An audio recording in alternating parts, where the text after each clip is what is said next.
السلام علیکم ورحمۃ اللہ وبرکاتہ۔ بسم اللہ الرحمن الرحیم۔ کفر و شرک کا بیان۔ مسئلہ: کسی نے کہا کہ فلاں کی گواہی نہیں سنتا، خواہ وہ جبرائیل و میکائیل علیہ السلام ہی کیوں نہ ہو،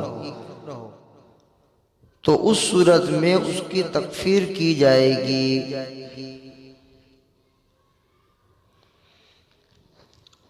کوئی آدمی کہتا ہے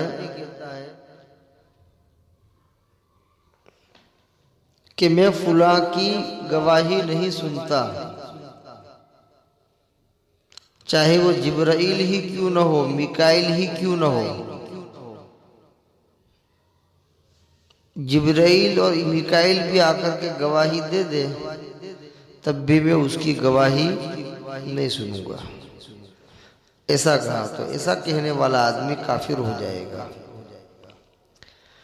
مسئلہ: اگر کسی نے فرشتوں میں سے کسی فرشتے کو عیب لگایا تو اس کی تکفیر کی جائے گی۔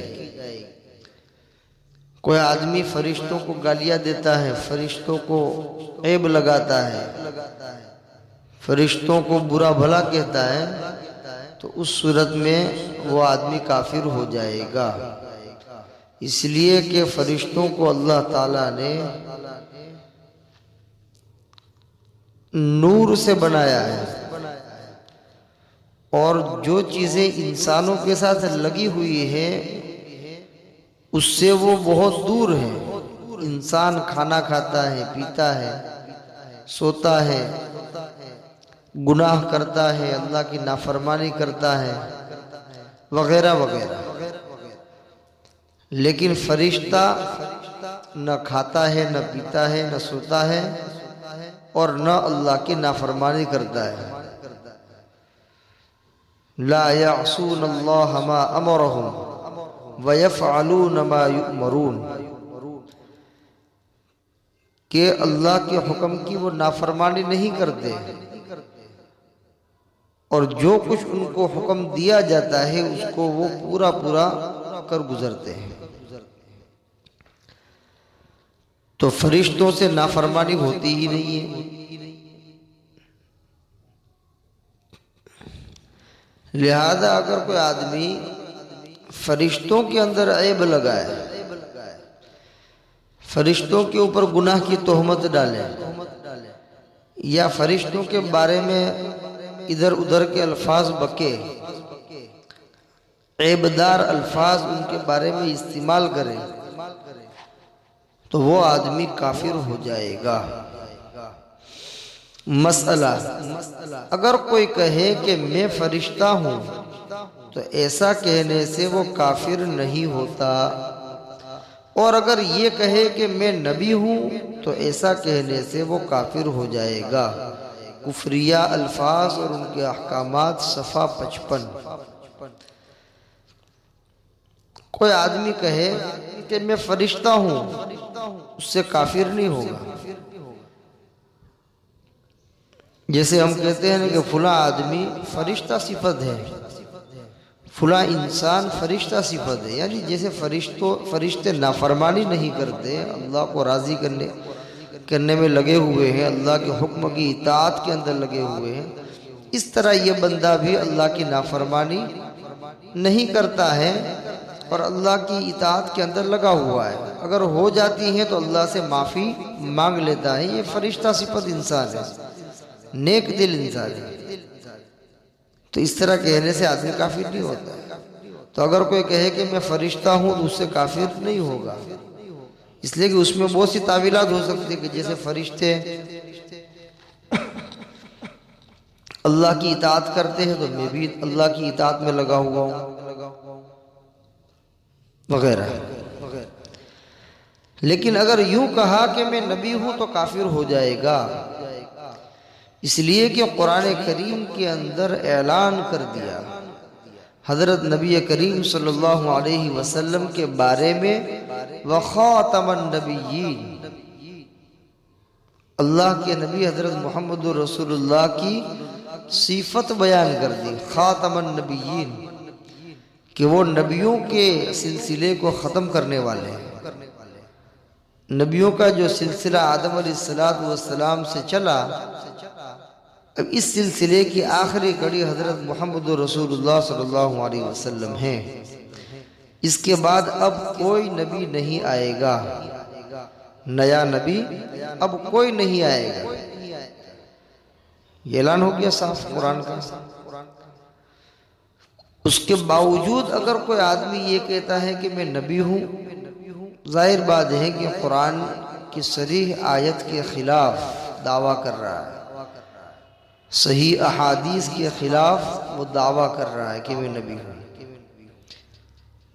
تو اس کا یہ دعویٰ کرنا کہ میں نبی ہوں، یہ اس بات کی علامت ہے کہ وہ نبی کریم صلی اللہ علیہ وسلم کو خاتم النبیین نہیں مانتا ہے۔ وہ دعویٰ کر رہا ہے کہ میں نبی ہوں، اس کا مطلب کیا ہوا کہ وہ اللہ کے نبی کو خاتم النبیین نہیں مانتا ہے۔ اگر خاتم النبیین مانتا تو یہ نبی کا دعویٰ نہ کرتا، اس لیے کہ کوئی نبی آنے والا نہیں ہے، لیکن دعویٰ کر رہا ہے اور کہہ رہا ہے کہ میں نبی ہوں۔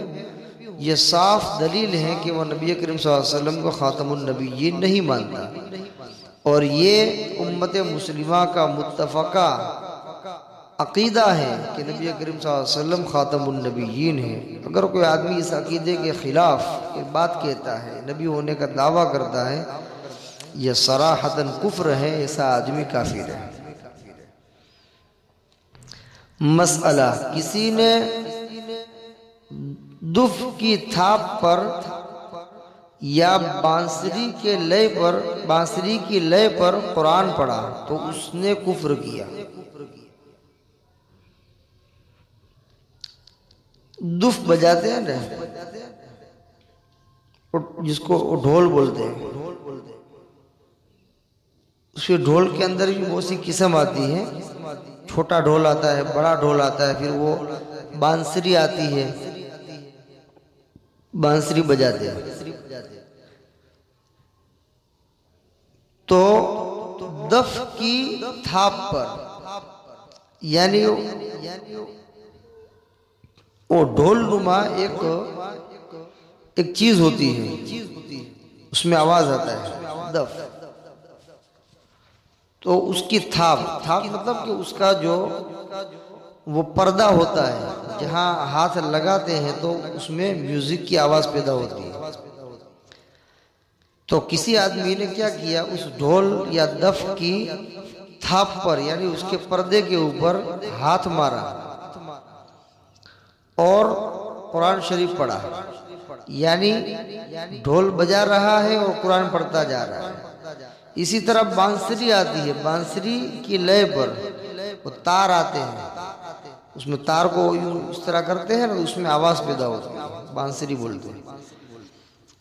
تو اگر اس بانسری کی لے یعنی اس کے تار پر بھی ہاتھ مار کر کے اس نے قرآن شریف پڑھا، تو یوں خلاصہ یوں کہیے کہ ڈھول بجاتے ہوئے، بانسری بجاتے ہوئے اس نے قرآن شریف پڑھا تو گویا اس نے کفر کیا، اس لیے کہ سنگیت اور میوزک یہ تو حرام ہے شریعت میں۔